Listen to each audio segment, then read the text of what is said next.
Hello, this is Dr. Farrell again. In today's vlog, I would like to dive into the topic about pain relievers. The common pain relievers that we see. Hindi ko di-discuss yung mga narcotics, yung mga tramadol, mga morphine, mga fentanyl, gano'n, no?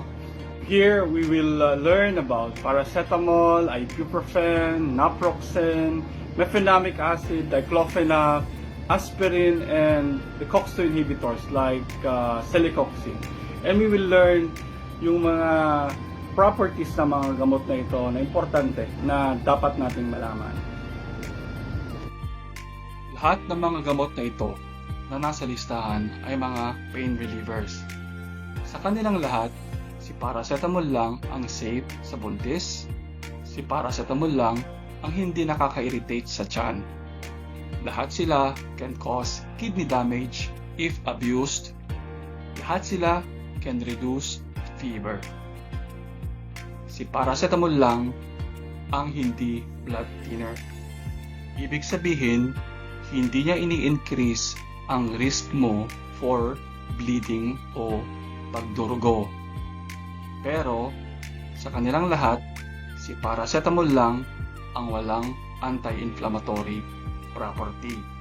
Ibig sabihin, hindi nakakatulong si paracetamol pag may pamamaga. Nakakatulong lang siyang bawasan ng sakit at pag may lagnat. To fellow doctors and health professionals, ewan ko kung anong tinuro, but yes, COX-2 inhibitors like celecoxib can increase risk of bleeding and stomach irritation. I-google mo.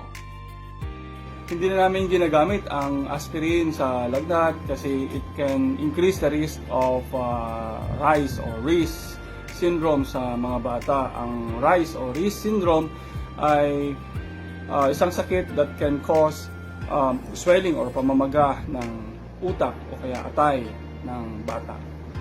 Ang aspirin ay ginagamit na lang namin low dose para i-prevent ang formation ng blood clot or tinatawag namin antiplatelet.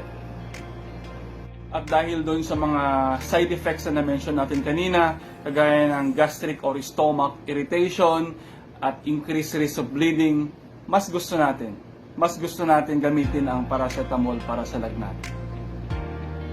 That concludes my today's content. Stay tuned for my upcoming vlogs. Again, ito si Dr. Farrell nagsasabing, ako'y nagtuturo para matuto. Maraming salamat.